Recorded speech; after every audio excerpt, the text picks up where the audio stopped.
Search for a morning routine and you'll find a checklist. Cold water, journal, gratitude, all before 6.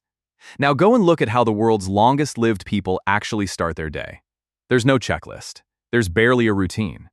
What's there instead is so ordinary you'd walk straight past it, which is exactly why almost nobody copies the part that matters. By the end of this, you'll know what that ordinary thing is, what your body does with it, and why the version most of us get is the wrong one. One quick note before we go further. This is general educational information about how the body works and what research has observed. It isn't medical advice, and it isn't a substitute for a conversation with someone who knows your own health. Let's start by clearing something out of the way, because there's a myth built into the question. There is no single shared ritual across the world's longest-lived communities. That's worth saying plainly, because plenty of content online implies there is. A shepherd in the Sardinian highlands is up early because the animals are. In Ikaria, in Greece, people are famous for the opposite. They often wake late, and the afternoon nap is a normal part of the day, not a failure of discipline. So if you came here for the secret 5 a.m. protocol, I can't give you one. Nobody honestly can. But when you look across those places at what the first hours of the day actually contain, 3 things keep turning up. None of them look like a routine. All 3 are doing something specific to a system inside you that most people have never thought about once. Let's start with that system, because everything else depends on it. Somewhere in your brain, just above the roof of your mouth, sit 2 clusters of cells about the size of a grain of rice. They're called the suprachiasmatic nucleus. Say it once, then forget it. What matters is the job. This is your master clock. And it isn't a metaphor. In 2017, the Nobel Prize in Physiology or Medicine went to Jeffrey Hall, Michael Rosbash, and Michael Young for working out how these clocks tick at the molecular level. What they found is that a rhythm runs inside individual cells, built from proteins that accumulate through the day and break down through the night, over and over, on a cycle of roughly 24 hours. Roughly. That word is the whole story. Your internal clock does not run at exactly 24 hours. In most people, it runs slightly long, which means that left completely alone, in a room with no windows, you would drift. Later and later, a little more each day, until your body's midnight had wandered into someone else's afternoon. So your clock needs correcting, every single day. And it corrects itself using one signal above all others. Light. Not sound. Not your alarm. Not coffee. Not breakfast. Not the moment you check your phone. Light entering your eyes is the main way your master clock knows what time it actually is. The National Institute on Aging describes light as the primary cue that keeps our daily rhythms aligned with the world outside. And here's the part that surprised me when I first read it. Your eyes have a job here that has nothing to do with seeing. Alongside the cells that build images, your retina contains a separate set of cells that don't really contribute to vision at all. They just measure light, its brightness, and its color, and they report straight to the clock. Which means that every morning, whether you notice or not, your body is asking a question. Has the day started? Now think about how a modern morning answers that question. The alarm goes off in a dark room. You reach for a phone. The first light your eyes receive today comes from a screen a few inches away. Then a curtained bedroom.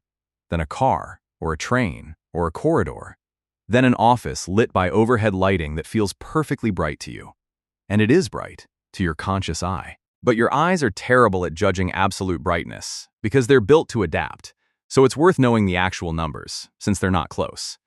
A typical indoor room sits somewhere around 100 to 500 lux, the unit used for measuring light. An overcast morning outdoors is often around 1,000 or more.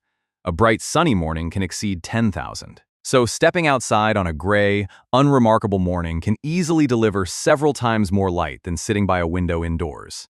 Not slightly more. Several times. Which means most of us are giving our master clock a very quiet, very ambiguous answer to the most important question it asks. Has the day started? Sort of. Maybe. Hard to say. There's a study I find genuinely clarifying here. In 2013, Kenneth Wright and colleagues at the University of Colorado Boulder took a small group of people camping. No torches, no phones, no electric light at all, just daylight and campfire. After a week, they measured the participants' internal timing again. It had shifted. Their bodies had moved earlier, and their internal night had realigned much more closely with the actual night outside, in 1 week. With no discipline involved, no willpower, and nothing to buy. The light did it. Now, that's a small study, and 1 week of camping is not a life. but it points at the mechanism cleanly. When the signal is strong and unambiguous, the clock corrects. So let's go back to those long-lived mornings and look at what they actually contain. The first thing is light, and lots of it, very early. Not because anyone chose it as a wellness practice, because the work is outside. Tending animals, checking a garden, walking somewhere.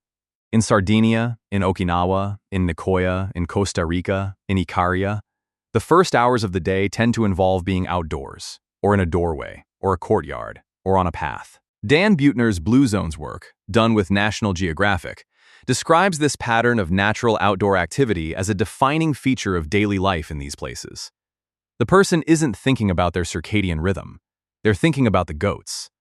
But their clock is getting the loudest possible answer to its question every single morning at roughly the same time. The second thing is movement that isn't exercise. Nobody in those villages is doing a morning workout. What they're doing is walking on uneven ground, carrying something, bending, climbing a slope because the village is on a slope.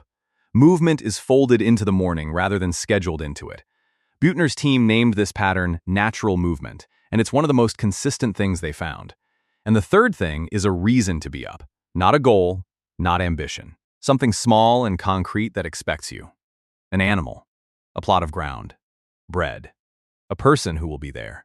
The morning has a shape because something in it needs doing. That's it. Those are the three. Light, ordinary movement, and a small reason. Notice what isn't on that list. No specific wake time, no cold exposure, no supplements, no numbers, no tracking. Nothing you have to be impressive to sustain. So what does your body do with a strong morning light signal? Let's stay with the mechanism, because this is where it stops being abstract. When that light hits the light-measuring cells in your eyes and reaches the master clock, several things follow. Your body's production of melatonin, the hormone that rises in the evening and signals biological night, is suppressed. That's the clock being told. Clearly, that night is over.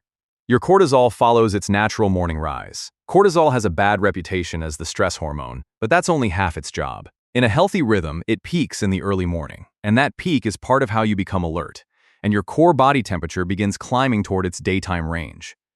But here's the piece people miss. That morning light signal isn't really about the morning at all. It's setting the timer for that night. Your clock uses the morning cue to work out when to start releasing melatonin again, roughly 14 to 16 hours later.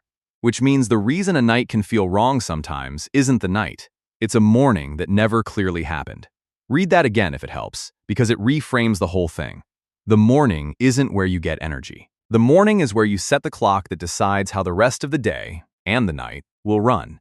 And this matters more as the decades pass, which is worth knowing before it applies to you. Research has found that the circadian system tends to change with age. The signal often becomes a little weaker, the rhythm's a little flatter, and internal timing tends to shift earlier. The Mayo Clinic notes that changes in sleep timing and lighter sleep are a common part of getting older. It's also why an older person waking at 5, wide awake, is usually not doing anything wrong. Their clock has simply moved. But the practical point is this. A rhythm that's becoming quieter benefits from a clearer signal, not a fainter one. And a life lived mostly indoors, under even artificial light from morning to midnight, is a faint signal. The people in the long-lived places aren't protecting their rhythm on purpose. Their environment does it for them, the same way it produces their daily contact with other people. It's not virtue. It's architecture. Ours doesn't, so it has to be chosen, which is harder, but much smaller than the internet suggests. Here's what the evidence points toward. Not a routine. 3 ordinary things. Get outside early, and not for long. 10 to 20 minutes of outdoor light within the first hour or so of waking, on an ordinary morning, gives your clock a far louder signal than the same time spent indoors. Cloudy still counts. It doesn't have to be a walk. It can be a doorstep and a cup of something. Let the movement be unremarkable.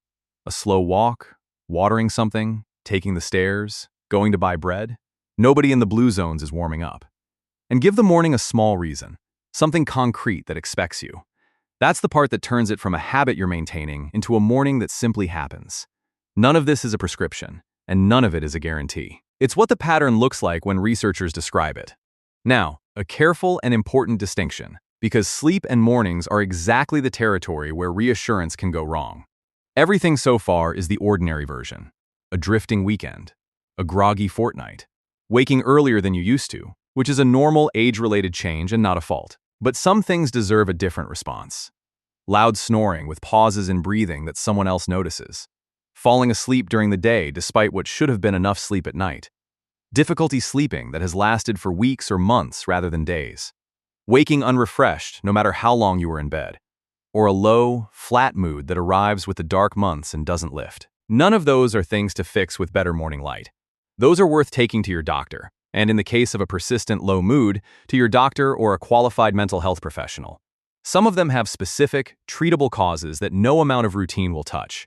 Understanding what's normal isn't about ignoring what isn't. It's about freeing you to worry less about the ordinary, so you can pay proper attention to what genuinely deserves it. And that judgment belongs to someone who knows your whole picture, not to a video. So, back to where we started. The morning routine industry sells the first hour as a test of character. Get up earlier. Want it more. Be the kind of person who does the hard thing before dawn. And when you look at the places where people most reliably grow very old, that framing just falls apart. Their mornings aren't disciplined. They're not optimized. Half the time, they're not even early. What they are is clear. Light arrives. The body moves without being told to. Something small is waiting to be done. Your clock isn't asking you to be impressive. It's asking one question every morning, and it would like a straight answer. You don't need a better morning routine. You need your body to know, without any doubt, that the day has started.